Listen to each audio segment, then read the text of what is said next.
بسم اللہ الرحمن الرحیم قال اللہ تبارک فی القرآن الکریم بسم اللہ الرحمن الرحیم حتی اذا بلغ مغرب الشمس وجدها تغرب فی عین حامئۃ ووجد عندها قوما قلنا یا ذا القرنین اما ان تعذب و اما ان تتخذ فیہم حسنا۔ اللہ تعالیٰ ارشاد فرماتا ہے کہ جس وقت ذوالقرنین سورج کے غروب ہونے کی جگہ پر پہنچے تو دیکھا کہ سورج پانی کے چشمے کے اندر ڈوب رہا ہے، اور انہوں نے وہاں پر ایک ایسی قوم کو پایا۔ ہم نے کہا کہ اے ذوالقرنین، آپ چاہیں تو ان کو سزا دیں، چاہیں تو ان کے ساتھ حسن سلوک سے کام لیں۔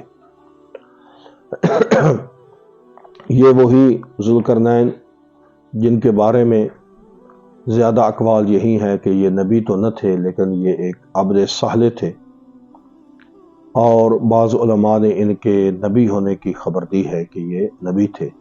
تو بہرحال اللہ نے ان کو مغرب اور مشرق میں حکومت عطا فرمائی، یعنی مشرق سے لے کر مغرب، مغرب سے لے کر مشرق تک ان کو حکومت عطا فرمائی۔ تو انہوں نے 3 بڑی مہمیں سر کی ہیں، انہوں نے 3 بڑے سفر کیے ہیں۔ مغرب سے پہلے یہ سورج کے غروب ہونے کی جگہ پر تشریف فرما ہوئے، وہاں پر پہنچے جہاں پر سورج غروب ہو رہا تھا۔ تو قرآن کہتا ہے کہ جہاں اصل میں زمین ختم ہو رہی تھی وہ ایشیائے کوچک کے کنارے تک پہنچے تھے۔ ایشیائے کوچک وہ جگہ ہے کہ جہاں پر زمین یعنی خشکی ختم ہو رہی ہے، اس سے آگے پانی ہی پانی ہے۔ تو وہ محسوس ایسے ہوتا تھا کہ جس طرح سورج پانی کے اندر غروب ہو رہا ہے۔ وہاں پر پہنچے تو ایک ایسی قوم کو انہوں نے وہاں پر پایا کہ جو بظاہر دونوں قسم کے افعال میں مبتلا تھی، اچھے لوگ بھی تھے، برے لوگ بھی تھے۔ تو خالق نے حکم دیا کہ چاہے تو آپ ان کو سزا دے دیں، چاہے تو آپ ان کے ساتھ حسن سلوک کریں، لیکن ذوالقرنین نے حسن سلوک کو ترجیح دی اور ان کو سزا دینے سے درگزر فرمایا۔ پھر قرآن کہتا ہے کہ یہ مشرق کی جانب انہوں نے سفر کیا، چلتے چلتے طلوع آفتاب کے مقام پر پہنچے، اور وہاں اسے وحشی قبائل کی ایسی ٹولیاں، ایسے گروہ ملے جو کھلے میدان میں زندگی آزادانہ بسر کرتے تھے، اور انہیں مکان بنانے اور کپڑا پہننے کا علم بھی نہیں تھا، یعنی وہ تہذیب و تمدن سے بالکل بیگانہ تھے۔ تمازت آفتاب ان کو ستاتی تو وہ پہاڑوں میں جا کر پناہ لے لیتے، جس وقت سورج غروب ہو جاتا تو وہ پہاڑوں سے نکل آتے۔ تو اس وقت بھی حضرت ذوالقرنین نے ان کے ساتھ اچھا سلوک کیا اور تبلیغ کا رستہ اختیار کیا، اور ان کی اخلاقی تربیت کرنے کی کوشش کی۔ اور تیسرا سفر انہوں نے اس مقام پر پہنچا کہ جہاں وہ 2 پہاڑوں کے 2 دیواروں کی شکل، 2 پہاڑ تھے کہ جو 2 دیواروں کی شکل اختیار کیے ہوئے تھے۔ یاجوج و ماجوج اسی درے سے ادھر آتے تھے اور ان بستیوں میں لوٹ مار کا بازار گرم کرتے تھے۔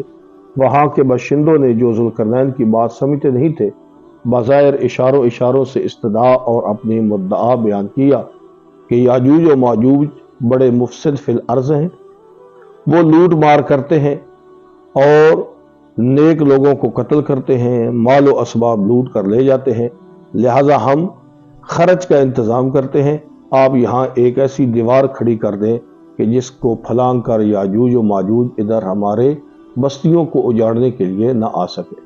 لیکن ذوالقرنین نے کہا کہ نہیں، اللہ تعالیٰ نے مجھے بہت کچھ دیا ہوا ہے، آپ کے خرچ کی مجھے ضرورت نہیں ہے، البتہ آپ کی افرادی قوت کی ضرورت ہے۔ اب حضرت ذوالقرنین نے ان سے کہا کہ تم لوہے کی سلیں لے آؤ۔ وہ لوہے کی اینٹیں لے کر آنے لگے، بہت زیادہ لوہا اکٹھا کیا۔ جب انہوں نے اکٹھا لوہا جوڑ دیا تو اس کے نیچے سے آگ لگا دی۔ جس وقت خوب لوہا گرم ہو گیا اور سرخ ہو گیا، اس وقت حکم دیا کہ اس کے اوپر تانبا پھینک دیا جائے۔